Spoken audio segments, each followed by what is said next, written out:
Shalom saudara terkasih di dalam Tuhan. Tema renungan kita hari ini adalah kasih dan keadilan dipersatukan. Maliaki 3 ayat 6 katakan demikian firman Tuhan. Bahwasanya aku, Tuhan, tidak berubah, dan kamu Bani Yakub tidak akan lenyap. Saudara terkasih di dalam Tuhan, Maliaki 3 ayat 6 merupakan kelanjutan dari pesan peringatan dalam ayat 5. Kesetiaan Allah yang tidak berubah. Ini mau menunjukkan bahwa Allah adalah Allah yang setia dan tidak pernah berubah. Dia selalu adil dan benar dalam menghakimi. Meskipun umat Israel telah banyak melakukan dosa, Allah tidak membinasakan mereka sepenuhnya. Ada sisa-sisa umat Israel. Itu adalah bukti kasih Allah yang besar pada umatnya. Dan frasa ini tidak berarti bahwa Allah mentolerir dosa mereka.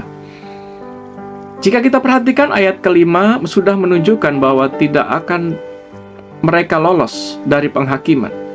Akan datang waktunya. Meskipun Allah yang setia dan penuh kasih, Dia juga adil dan tidak mentolerir dosa. Maliaki 3 ayat 6 memberikan pesan yang jelas.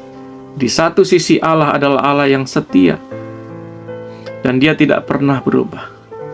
Di satu sisi Dia adalah Allah yang adil dan akan menghakimi dosa.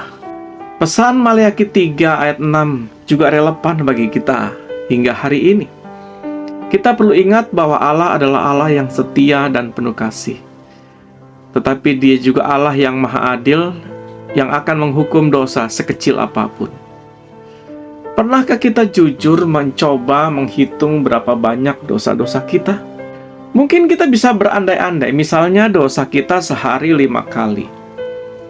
Lalu kita kalikan 365 hari dalam setahun. Lalu kita kalikan usia kita. Segitu jumlah dosa yang sudah kita buat. Pertanyaannya kali ini adalah, apakah kita layak untuk masuk ke dalam kerajaan Allah? Mengutip dari sebuah kisah di sosial media yang mungkin kita sering mendengarnya atau melihatnya. Ada seorang gadis kedapatan membawa beberapa gram narkoba.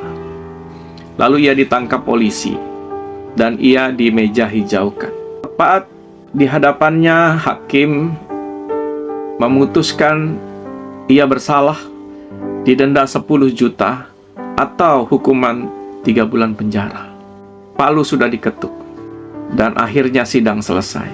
Tidak berapa lama sang hakim turun dari mimbar biasa ia ada, lalu menghampiri gadis tersebut, dan dari dalam tasnya ia mengeluarkan uang 10 juta untuk sang gadis dan memintanya untuk membayar denda tersebut.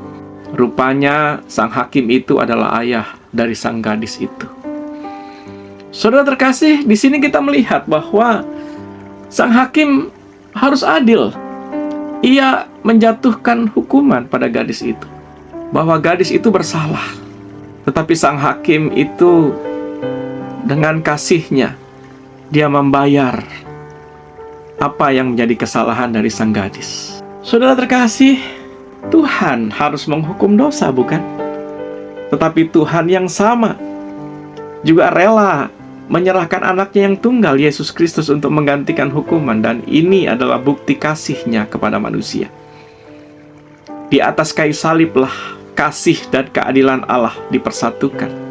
Hari ini kita diingatkan kembali bahwa kita sebenarnya tidak layak menerimanya. Tetapi Allah memberikannya kepada kita agar kita dapat kembali kepadanya. Kiranya Tuhan memberkati renungan singkat kita hari ini. Amin.